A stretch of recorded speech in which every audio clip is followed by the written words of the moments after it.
Hey, I'm unreasonably reasonable, and I'd like to do another response video.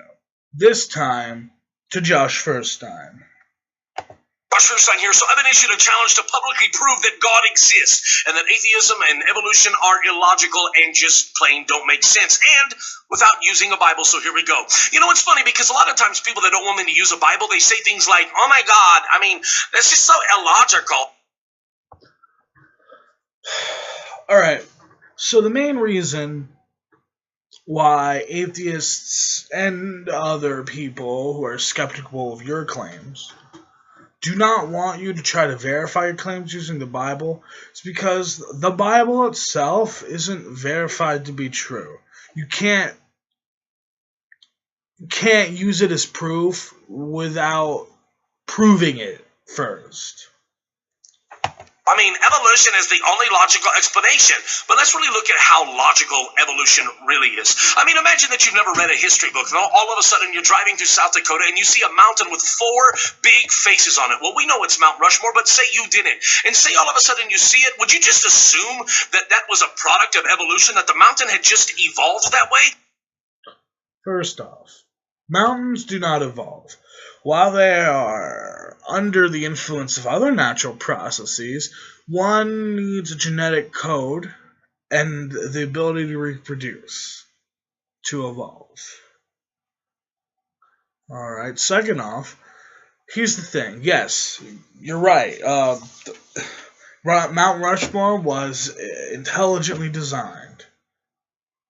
But just because we can see these types of patterns in nature doesn't mean we should assume that every time we see them they're intelligently designed. Case in point, the Badlands Guardian in Alberta, Canada looks like from the sky, like in a helicopter or whatever, looks like a Native American with a headdress on. It's uncanny. It really, really does look like it.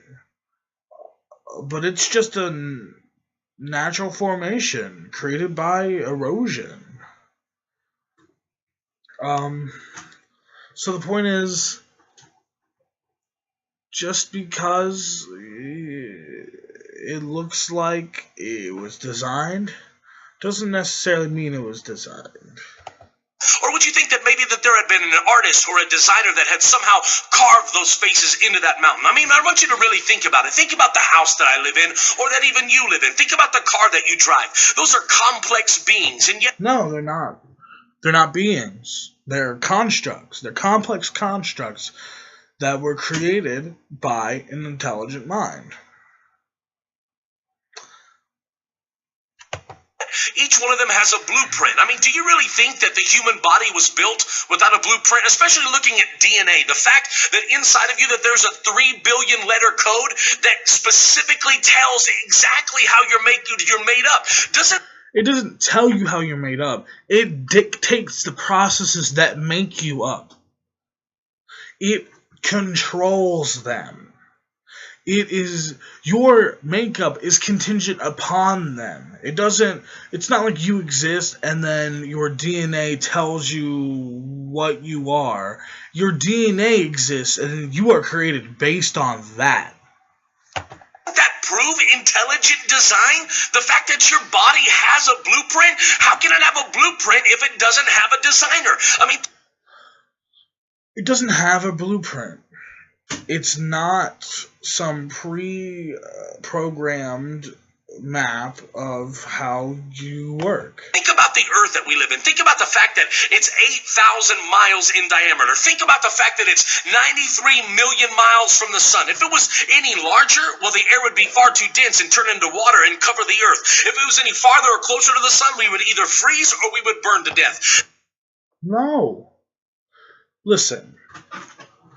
So, our planet and every other planet in our solar system has an elliptical orbit, which means that as we orbit our star, we get steadily closer and farther away depending on where we are in our orbit. We are constantly moving the distance between our sun and us. And you know what? I haven't noticed any sudden, massive, yearly extinction events because of how close or far away we're getting from the sun. Think about the fact that it's tilted 23.5 degrees, which allows us seasons. Think about the fact that it's the right distance from the moon, that when it spins, that it's able to control the tides. Think about the fact that the atmosphere is 78% nitrogen and 21% oxygen. I mean, even Stephen Hawking, the great physicist, had to admit that the universe and its laws of physics seem to be specifically designed for us. Seem to be. As in, that's your perception of how it is. That's not how it works, man. Those constants, the constants that go into the fine-tuning argument, those existed before humans existed.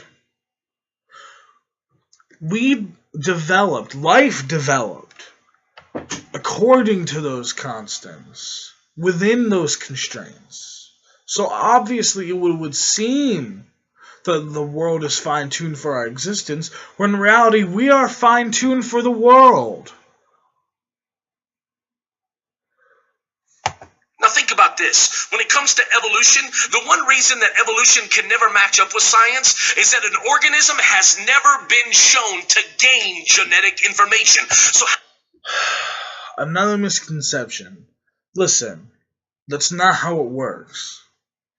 So, for an example, let's take a look at the overall genome, right? That is your overall genetic code. Within your genome, you have chromosomes. And within your chromosomes, you have individual genes.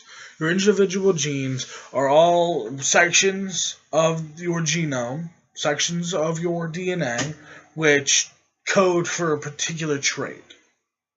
Within that gene are base pairs.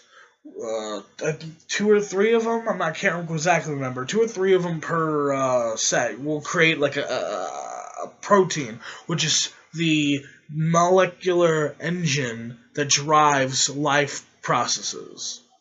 So let's say you've got A, C, A, G, A, T, right? And those code for a specific set of proteins. Now,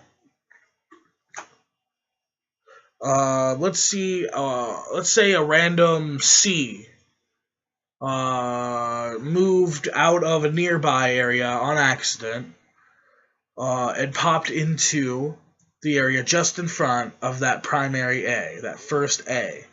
Well, now your base pairs are completely different. Now the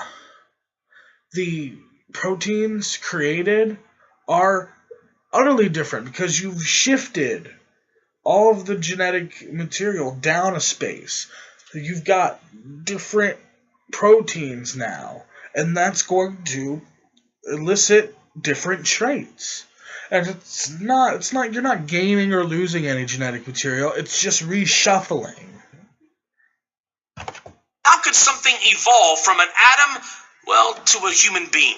How That doesn't happen. could it become molecule to man?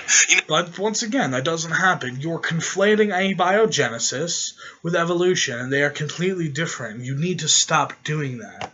I realize that there's a lot of people out there that draw pictures of apes and they're just this evolution into humans, but I could do the same thing with a flower and a windmill. But it doesn't mean that it's true. It's a good artist and a good... You're right. It doesn't mean it's true. But we don't find transitional fossils of tulips to windmills. We don't have the genetic code of windmills telling us that they are 99% related to tulips. We don't have evidence that happened. However, we can look back at our genetic code and our tree of life, and we can see, we have the Hominidae, one of the most studied groups. We can see where we came from and all of the various little bypaths that branched off from our ancestors that didn't quite make it. Story. But the fact is that there's not one organism that has ever shown us that it has added genetic information. In fact, science has actually proven that organisms lose genetic information over time. Same thing. If, for some reason, one of those base pairs up and left, it never came back, all that would happen is that changes the type of proteins being created. So, no matter what, you're still getting different genes. And if those genes are beneficial, if that trait is beneficial and it gets passed down, well, that just means that even if it is the result of losing information, that it's just now a new trait. So how could something evolve when it's actually in the process of devolving? Devolution does not exist. Another nail in the coffin of evolution? Well, this is just plain and simple. It's never been proven that life can come from non-life. That's not evolution. Once again, you're conflating abiogenesis with evolution, two completely separate fields of study. End of story.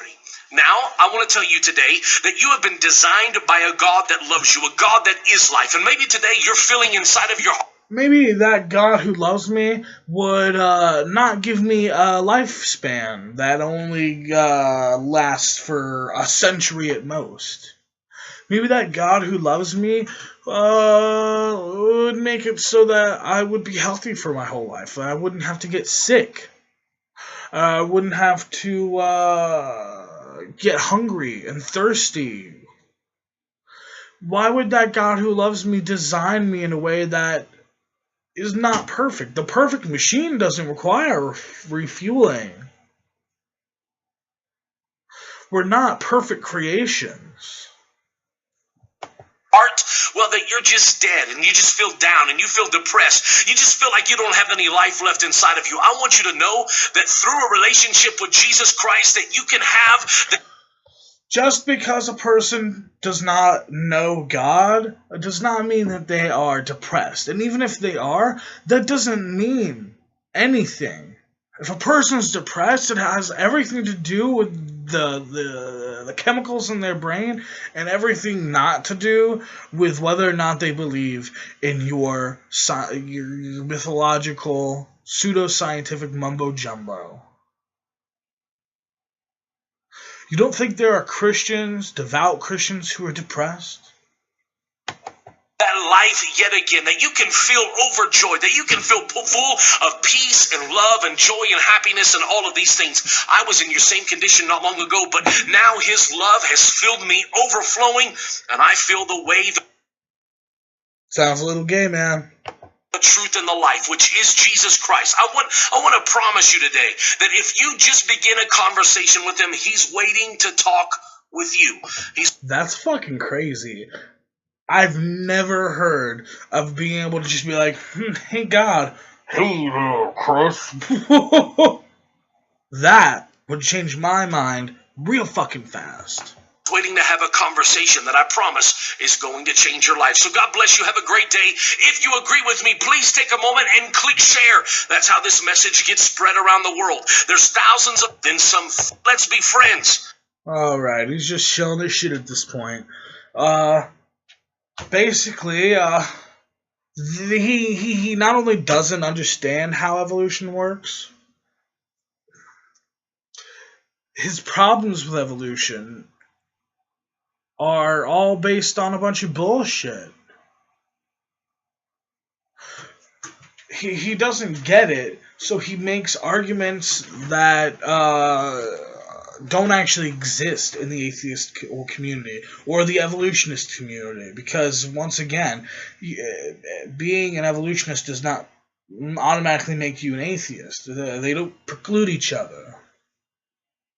That's not how that works. There are plenty of Christians who ascribe to the concept of evolution, just as there are plenty of atheists who don't.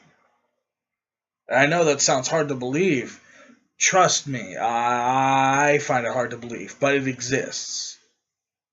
Just like there are atheists who believe in conspiracy theories and UFOs and Bigfoot. Uh, it has nothing to do with how rational they are. Just like your set of beliefs have nothing to do with how rational you are. Now, how you approach your set of beliefs has everything to do with how rational you are. And obviously, you approach your set of beliefs by putting them on the highest standard possible, the highest pedestal you could possibly find, and then saying, well, look at all these facts. These facts, they support my claims. And you ignore every fact that doesn't. Or you twist it around, hoping that you can either null it or have it work in your favor. But I'm sorry, life doesn't change because you want it to. Our reality persists regardless if you accept it or not. Well, I think I'm done with this video now. This thing is fucking 4 times larger than his video was initially. I hope you guys have a wonderful day. If you like my stuff, please subscribe. This is going to get more slick and better made as time goes on, as I get used to YouTube and creating videos and get myself a video editor so I can learn how to make this stuff look nice and sound nice.